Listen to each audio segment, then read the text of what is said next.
Baik,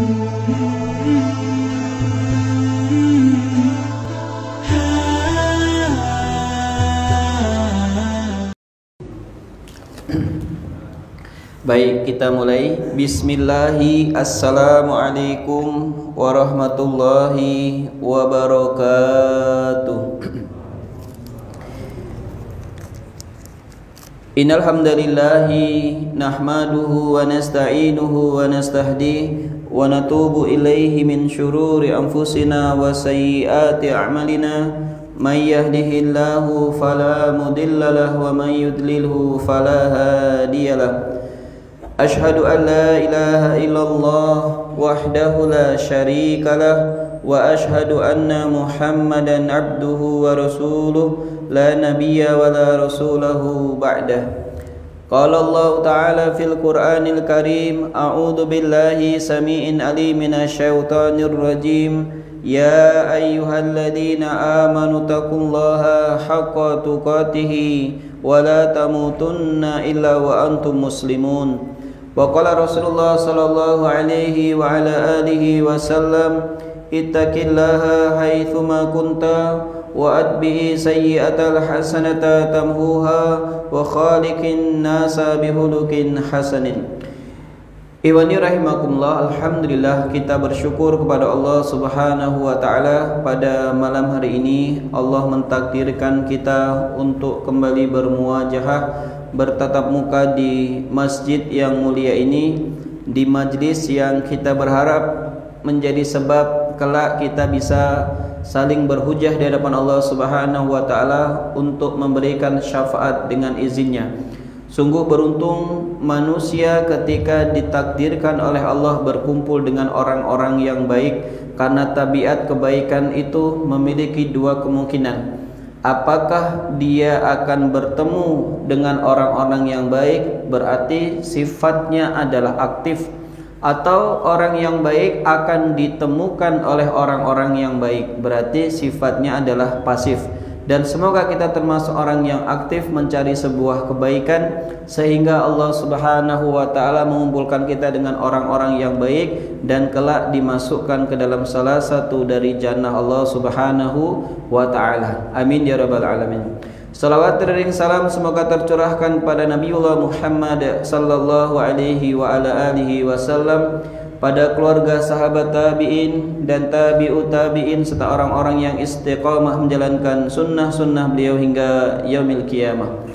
Kita melanjutkan pembacaan kitab Minhajul Muslim bab Ahkamul Janaiz, dan kita sampai poin yang kelima, yakni ba'du ma kana yastashfi bihi sallallahu alaihi wa ala alihi wasallam. Beberapa cara pengobatan atau cara doa atau lafaz doa yang biasa dilakukan oleh Rasulullah sallallahu alaihi wasallam. Kana alaihi salatu wassalam yada'u yadahu asy-syarifata 'alal maridi. Insyaallah ya Pak. Rasulullah itu dengan tangan yang memiliki syarifah, dengan tangan yang memiliki kemuliaan, ketika mendapati orang-orang yang sakit, beliau yadahu, meletakkan tangannya. Jadi kalau ada yang sakit, mana mas yang sakit? Ya, kepalanya Ustadz, lehernya Ustadz, dadanya Ustadz. Ya, itu dibacakan doa berikut. Tentu doa ini tidak berlaku kalau sakitnya pada dompet. Ya, tidak berlaku. Dompet saya Ustadz tidak bisa. Taib, apa lafaz doa yang dibaca oleh Rasulullah sallallahu alaihi wasallam dalam hadis riwayat Imam Al-Bukhari di nomor yang ke-172. Rasulullah bersabda atau membacakan, Allahumma rabban nasi adhibil ba'sa ishfi anta syafi la shifaa illa shifauka shifaan la yughadiru saqama. Doa ini Rasulullah bacakan untuk sahabatnya yang sakit. Tapi dalam kaidah disebutkan al-ibratu bi umumil lafzi la bi khususis sababi. Ya, ibrah pengambilan satu dalil berdasarkan bi umumil lafzi, dengan keumuman lafaz la bihususis sababi, bukan kekhususan sebab. Maknanya adalah kita boleh ketika mendapatkan saudara kita yang sakit untuk meletakkan tangan kita, meskipun tangan kita tidak bisa dijadikan untuk tabaruk sebagaimana Rasulullah. Kalaupun bisa, itu orang tertentu yang tingkat kesolehannya sudah cukup tinggi. Doanya adalah Allahumma Rabban nas, ya Allah, engkau adalah Rabbnya manusia. Ashibil ba'sya, ya, hilangkanlah keburukan atau penyakit yang menimpa orang ini. Ishfi anta syafi, sembuhkanlah dia, anta syafi, sesungguhnya engkau maha penyembuh. La shifaa illa shifa'uk, tidak ada kesembuhan kecuali yang engkau beri kesembuhan. Shifaan la yughadiru saqaman, dengan kesembuhan la yughadiru saqaman, tanpa meninggalkan bekas, tanpa meninggalkan efek samping. Nah, jadi ketika kita mendapati ada manusia yang sudah dironsen, tidak ada penyakitnya, sudah diurut masih sakit, ya, kemudian menurut medis dia sehat, kok bisa sakit, tetap sakit, boleh bacakan doa ini, ditempelkan Allahumma Rabban nasi azhibil ba'sya isfi anta syafi la shifaa illa shifauka shifaan la yughadiru saqaman. Hafal? Belum. Kalaupun hafal anak tahu, antum takut riak jadi nggak mungkin ngaku, ya. Taib. Nah, hadis ini sahih. Ini hadisnya adalah sahih. Hal tersebut terjadi ketika waqala alladhi syaka ilaihi waj'an. Ya, ketika ada seseorang yang syaka itu mengadu pada Rasulullah mengalami penyakit, maka beliau mengatakan do iyadaka, letakkan tanganmu alal ladzi ya'lamu min jasadika, ya, pada jasad yang engkau merasa sakit atasnya, wakul, kemudian ucapkan, ini cara yang kedua, ya, sebanyak 7 kali ucapan bismillahi, ya, bismillahi 3 kali, bismillahi 3 kali, wakul sab'a marratin, dan ucapkan sebanyak 7 kali a'udzu billahi wa qudratihi min syarri ma ajidu wa uhadir. Ya, jadi kalau tadi Allahumma Rabban nas azhibil ba'sa itu orang yang menempelkan di tubuh seseorang atau orang lain.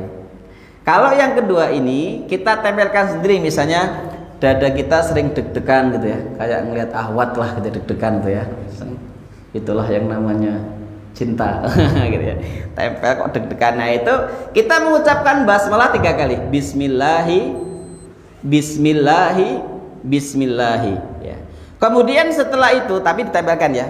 Kemudian setelah itu ucapkan sebanyak sab'a marratin, sebanyak 7 kali doanya a'udzu billahi wa qudratihi min syarri ma ajidu wa uhadiru. Ini sebanyak 7 kali. Jadi bismillahnya 3 kali, a'udzu billahi wa qudratihi bi kulli ma ajidu wa uhadir itu sebanyak, min syarri ma ajidu wa uhadir itu sebanyak 7 kali. Hafal ya Mas, saya bacakan, boleh ditulis atau nanti dilihat di siaran ulangnya, yaitu doanya bismillahi sebanyak 3 kali, ya. Bismillahi, bismillahi, bismillahi, dengan meletakkan tangan kanan di bagian dari tubuh kita yang sakit. Kan ada ya Mas, orang itu sakit pusing terus ya, padahal di bulan muda, ya, pusing terus ya, padahal ya sudah punya uang yang mencukupi, itu kok pusing, maka itu boleh tempelkan, ya, misalnya di kepala atau di tangan atau di kaki, ya, ditempelkan seperti itu 3 kali. Bismillahi, bismillahi, bismillahi. Kemudian yang kedua sebanyak 7 kali. Waqul sab'a marratin a'udzu billahi wa qudratihi min syarri ma ajidu wa uhadiru. Ya, hadis ini riwayat Imam Muslim nomor 24 dalam babus shalah. Jadi sahih. Kalau Allahumma Rabban nas itu Bukhari, kalau yang tadi itu riwayatnya Imam Muslim. Boleh dilakukan, ya. Terutama kalau orang-orang yang, maaf ya, semoga tidak ada, yang sering Antum paham nggak merinding? Apa bahasa Indonesia? Jadi sering bulu kudunya itu berdiri ya itu, padahal tidak apa-apa. Nah ini boleh ya ditempelkan ya, karena itu dikhawatirkan bagian dari penyakit juga ya. Sering lihat kelebatan itu sudah kita bahas kemarin masalah ruqyah. Taib itu doa yang bisa kita baca. Atau yang ketiga, kita juga bisa membacakan dalam hadis riwayat At-Tirmizi, Ibnu Majah. Hadis ini sanadnya sahih. Ya, doanya Bismillahi arkika min kulli syai'in yu'dzika wa min syarri kulli nafsin aw ainin hasidin Allahu yashfika bismillahi arkika. Jadi ini biasanya kalau mau meruqyah. Ya, jadi kita meruqyah itu bacakan Bismillahi dengan nama Allah. Arkika, aku akan meruqyah dirimu. Min kulli syai'in yu'dzika, dari setiap keburukan yang menyakiti dirimu. Wa min syarri kulli nafsin, dari keburukan makhluk selain dirimu. Au ainin hasidin, atau dari mata yang hasud. Ya, mata ain. Ya, mata ain itu terjadi karena dua hal. Memuji tanpa menyebut nama Allah.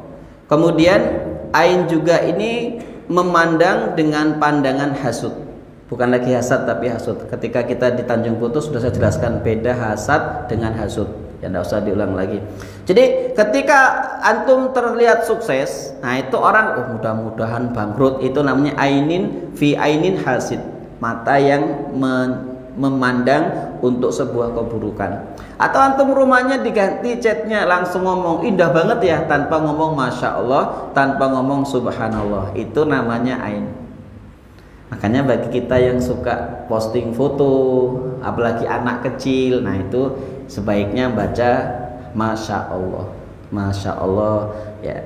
Cantiknya, gantengnya anak-anakku ya, yang cantik seperti istriku, yang tampan seperti diriku. Gimana guys menurut kalian? Nah gitu ya. Nah itu boleh, tapi masya Allah atau bismillah atau subhanallah. Jangan langsung, itu akan menetralisir min aini hasid, dari mata yang dia melihat dengan kalimat hasad ya. Taib. Kemudian Allahu yashfika, Allah yang akan menyembuhkanmu. Bismillahi arkika, dengan nama Allah aku akan meruqyah dirimu. Dari tiga ini monggo dipilih salah satu yang antum anggap paling mudah.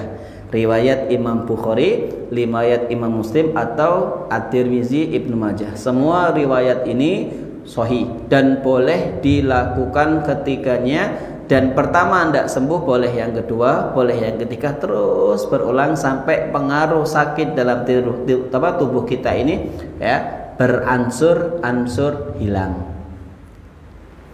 Ya, terutama orang kok matanya sakit padahal sudah pakai kacamata karena dia minus ya.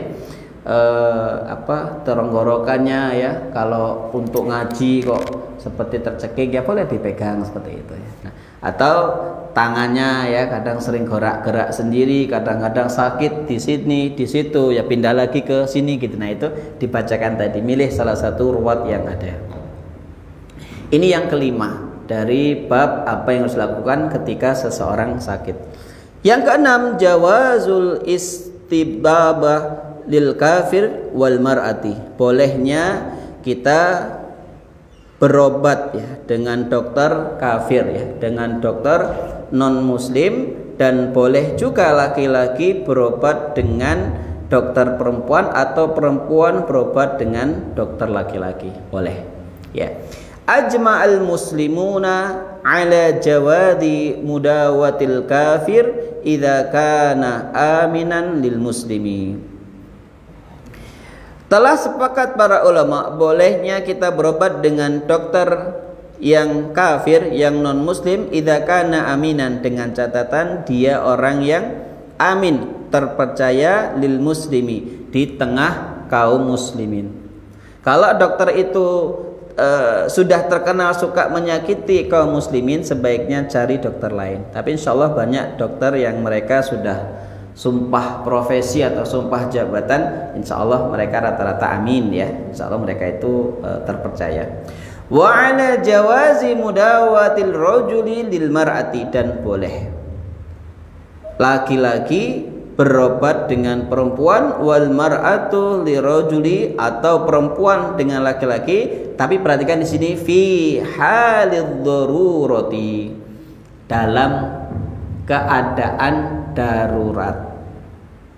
Jadi boleh, misalnya kita mau USG istri di Bandar Lampung ini, qadarullah dokter SPOG-nya yang perempuan sudah full, tidak bisa, padahal kita harus USG hari itu, menentukan ini kapan kelahiran, mengecek air ketuban, mengecek ukuran bayi dan seterusnya, maka kita boleh melakukan USG dengan dokter laki-laki, boleh. Bahkan kalaupun dia non muslim sekalipun boleh.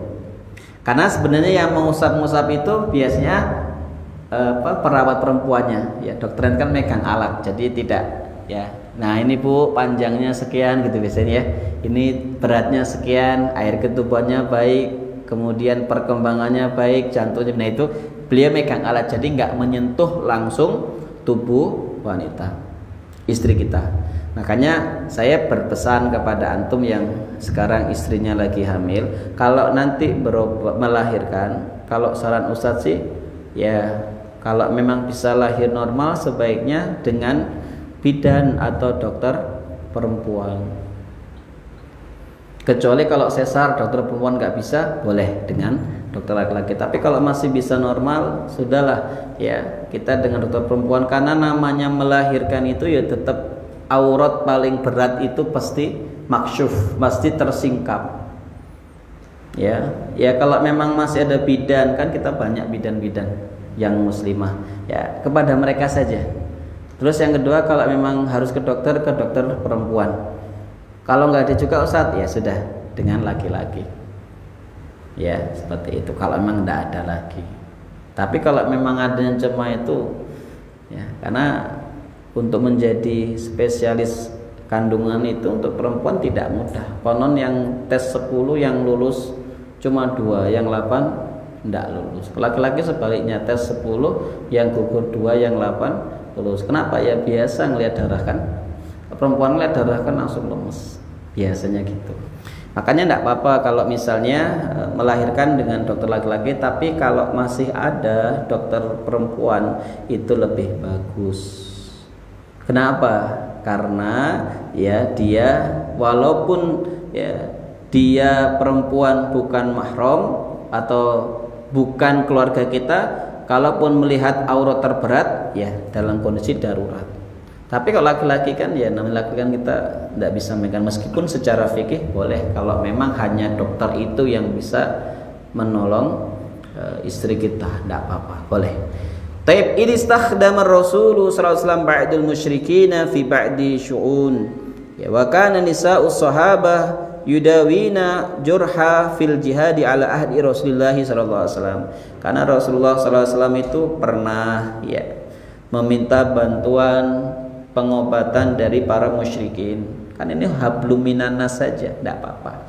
Dan juga ada dalam sebuah peperangan Sahabiyah itu mengobati laki-laki yang terkena panah, terkena tumbak, terkena pedang, intinya terluka, dibersihkan lukanya, diberi obat, dan itu pasti bersentuhan, hukumnya boleh ya. Jadi jangan sampai Pak ini Bapak harus suntik tapi nggak ada dokter laki-laki, adanya perempuan, langsung takbir, lebih baik mati. Wah, nggak apa-apa sih, tapi masalahnya anaknya masih kecil.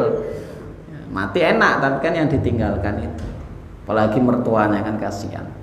Ya jadi tidak apa-apa disuntik, meskipun maaf ya bagian aurat yang seperti itu, tapi tidak apa-apa karena itu kondisi darah. Pun sebaliknya, istri kita harus melakukan atau menjalani perawatan.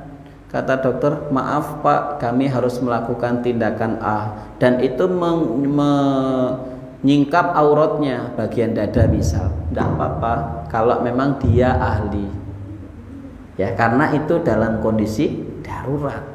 Jangan lebih baik mati ya, bukan ya, itu tidak ada tawakalnya justru. Yang ketujuh, jawazu ittikhadil muhajir as-sihiyati, ya. Boleh untuk mengisolasi orang yang sakit. Isolasi Mas ya kan, jadi sakit, diisolir di tempat yang jauh. Seperti itu boleh. Boleh ya, apalagi kalau penyakitnya itu terbukti secara medis memang dia mudah untuk menular. Itu boleh. Ya juzu, bahkan katakan ya juzu bal yustahabbu ayyaj'ala ashabul amradi al-ma'diyati fil janahil khasun minal mustafayat. Boleh, bahkan dianjurkan bagi ashabul amrad, orang-orang yang mengalami sakit, ya, untuk diletakkan di ruangan khusus, ya, pada sisi rumah sakit yang ada, ya, ruang isolasi lah bahasa mudahnya. Boleh, tidak boleh ada yang masuk kecuali perawat dengan pakaian khusus, dengan seragam khusus, dengan alas kaki khusus. Boleh. Kayak ruang ICU misal, ya, yang masuk harus pakai baju ini, ya, harus disteril, itu boleh. Ya tidak apa-apa, karena itu untuk meminimalkan penularan penyakit yang memang secara medis diketahui dia mudah untuk menular. Kalau sekarang apa Pak? Corona misal, itu boleh ya diisolasi sekian hari, tidak boleh masuk kecuali hanya perawat. Walaupun ngobrol harus ada batas kaca, tidak boleh bersentuhan, harus pakai kaos tangan, setelahnya cuci tangan dan seterusnya, itu hukumnya boleh. Atau penyakit yang lainnya, TBC misal, itu menular, ya sudah, jangan nekat. Ini diminum oleh orang yang sakit TBC, kita minum juga. Kalau memang takdir Allah itu mati, pasti mati. Ya jangan kayak gitu.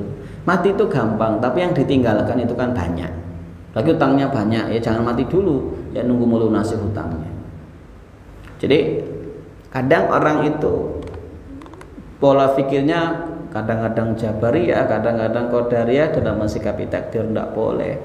Harus kayak Ahlus Sunnah lah. Kami tetap berusaha untuk sehat, ya selebihnya kita tawakal kepada Allah.